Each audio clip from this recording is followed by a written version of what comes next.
Hello दोस्तों, कैसे हैं आप लोग। मैं हूं विजय और मैं हूं आदित्य। हमारे चैनल एडीविज में आपका स्वागत है। दोस्तों, आज हमारे हिस्ट्री सीरीज का चौथा दिन है। आज हम यूनान, हंगरी, पोलैंड जैसे देशों के एकीकरण के बारे में पढ़ेंगे।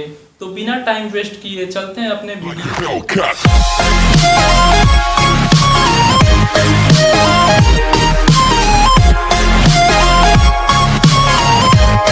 दोस्तों, अभी तक हमने इटली के एकीकरण तथा जर्मनी के एकीकरण के बारे में पढ़ा तथा उनमें राष्ट्रीयता की भावना का विकास कैसे हुआ ये भी पढ़ा।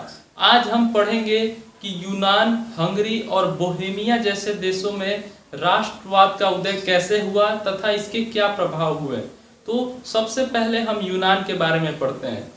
दोस्तों, यूनान पूरे यूरोप के लिए प्रेरणा स्रोत रहा है, क्योंकि इसका अतीत साहित्य, कला और विज्ञान ने पूरे यूरोप में प्रेरणा दिया है, जिससे पूरा यूरोप इसे एक स्वतंत्र राष्ट्र के रूप में निर्मित करना चाहता था। परंतु यहाँ तुर्की साम्राज्य का अधिकार था, उन्होंने यहाँ पे कब्जा किया हुआ था। लेकिन जब फ्रांस की क्रांति हुई तो यहाँ के लोगों में राष्ट्रीयता की भावना का तेजी से विकास हुआ, जिससे प्रभावित होकर वो तुर्की से स्वयं को अलग करने के लिए उन्होंने ओडेसा नामक स्थान पे हितेरिया फिलाई नामक संस्था की स्थापना की, जिसने आगे चलकर तुर्की की स्वतंत्रता में महत्वपूर्ण योगदान दिया।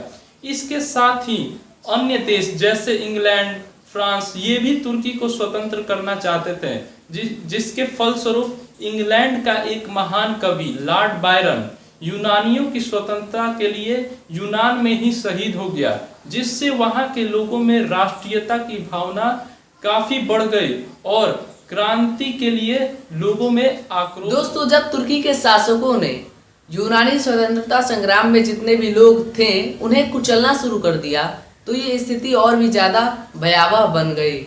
और साथ ही दोस्तों, 1821 ईस्वी में रूस के जार यानी कि रूस के शासक अलेक्जेंडर चिपसिलांटी के नेतृत्व में लोगों ने विद्रोह करना शुरू कर दिया।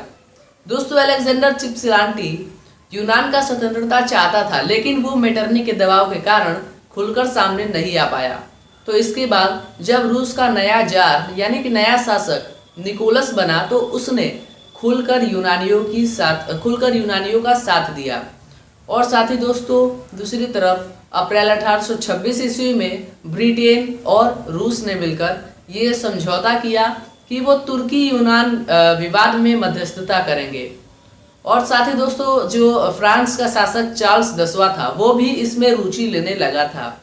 तो इस तरह से 1827 ईस्वी में लंदन में ब्रिटेन, रूस और फ्रांस इन तीनों ने मिलकर ये समझौता किया कि वो तुर्की यूनान युद्ध में यूनान की सहायता करेंगे और तुर्की का विरोध करेंगे।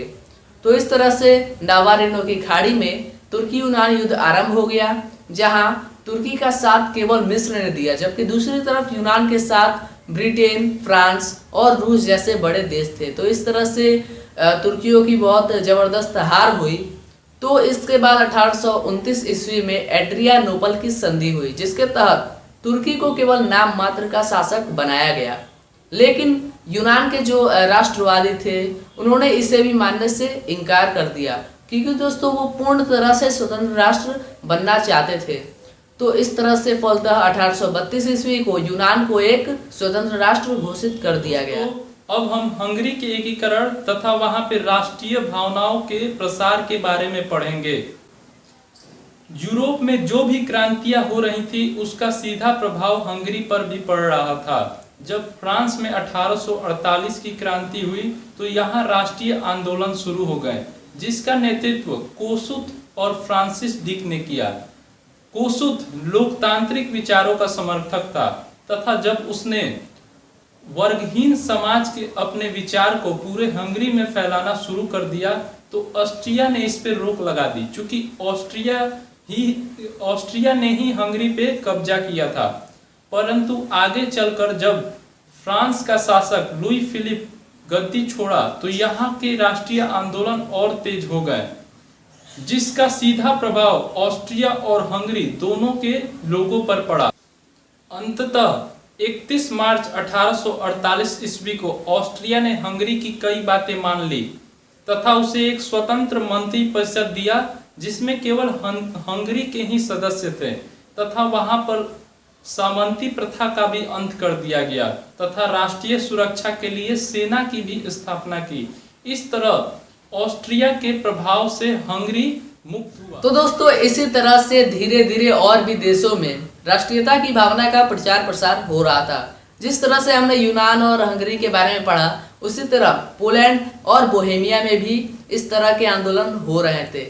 तो दोस्तों पोलैंड में तो रूसी शासन था, वहां पे भी लोगों ने रूसी शासन का विरोध करना शुरू कर दिया, लेकिन उन्हें किसी का साथ नहीं मिल पाया। जैसे कि हमने पहले देखा कि जर्मनी था, जो इटली था, इन सभी को दूसरे शासकों का मतलब दूसरे देशों की सहायता मिल पाई, लेकिन जो पोलैंड था उसे किसी दूसरे देश की सहायता नहीं मिल सकी, जिसके कारण इस विद्रोह को कुचल दिया गया।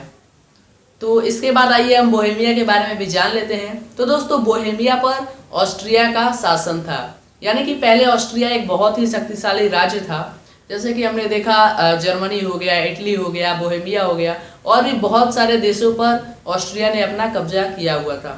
तो इसी तरह बोहेमिया में भी लोगों ने ऑस्ट्रिया का विरोध करना शुरू कर दिया।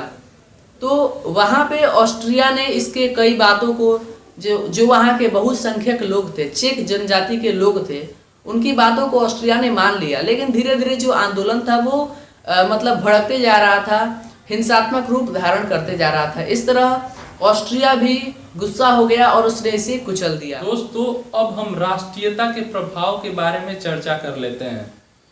इसके दो पहलू हुए, पहला सकारात्मक और दूसरा नकारात्मक। सकारात्मक पहलू के अंतर्गत यूरोप के बड़े देशों जैसे इटली, जर्मनी, यूनान इत्यादि का एकीकरण हुआ, परंतु आगे चलकर इसका नकारात्मक पक्ष देखने को मिला, जो संकीर्ण राष्ट्रवाद या कट्टर राष्ट्रवाद के रूप में सामने आया। इसके तहत लोगों में ऐसी भावना बढ़ी कि उनके लिए उनका राष्ट्र ही सब कुछ हो गया और उसके लिए वे किसी भी हद को पार करने के लिए तैयार थे। इसके साथ ही दोस्तों औद्योगिकरण और राष्ट्रीयता के विकास के कारण जो देश थे यूरोप के बड़े बड़े देश जैसे ब्रिटेन, फ्रांस, उनमें साम्राज्यवाद की प्रवृत्ति बढ़ी, जिसके तहत वो अपना साम्राज्य बड़ा करना चाहते थे और इसके लिए उन्होंने कमजोर देशों जैसे एशिया और अफ्रीका के देशों पर कब्जा करना स्टार्ट किया और वहां पे अपने उपनिवेश बनाए। राष्ट्रीयता का प्रभाव भारत में भी देखने को मिला। मैसूर का शासक टीपू सुल्तान फ्रांस की 1789 की क्रांति में रुचि लेने लगा, जिसके कारण उसने आगे चलकर जैकोबिन क्लब की स्थापना की और श्रीरंगपट्टनम में स्वतंत्रता का प्रतीक एक वृक्ष लगाया। इसके अतिरिक्त भारत के अन्य कई नेता भी इन क्रांतियों में रुचि लेते थे। साथ ही इस क्रांति जो राष्ट्रीयता फैली थी यूरोप में, इसका प्रभाव हमारे स्वतंत्रता संग्राम 1857 के स्वतंत्रता संग्राम में भी देखने को मिलता है। इसके साथ ही दोस्तों इस जो राष्ट्रीय क्रांति यूरोप से शुरू हुई थी, आगे चलकर उसने यूरोप के साथ साथ पूरे विश्व के राजनीतिक मानचित्र में बदलाव किया और एक बहुत बड़े क्रांति के रूप में सामने। तो दोस्तों ये था हमारा आज का वीडियो। आपको हमारा वीडियो कैसा लगा आप कमेंट बॉक्स में कमेंट जरूर कीजिएगा। और हमने इससे पहले और 3 वीडियोस बना चुके हैं, अगर आपने उसे नहीं देखा है तो ऊपर आई बटन पे क्लिक करके आप देख सकते हैं, या फिर हमने डिस्क्रिप्शन में उस प्लेलिस्ट का लिंक दिया है, आप डायरेक्ट वहां से भी देख सकते हैं। तो इसी तरह के और वीडियोस देखने के लिए और हमारे साथ और जानने के लिए सब्सक्राइब कर दीजिए हमारे चैनल को और बने रहिए हमारे साथ। तब तक के लिए चलते हैं, गुड बाय, सुरक्षित रहिए और देखते रहिए हमारा वीडियो।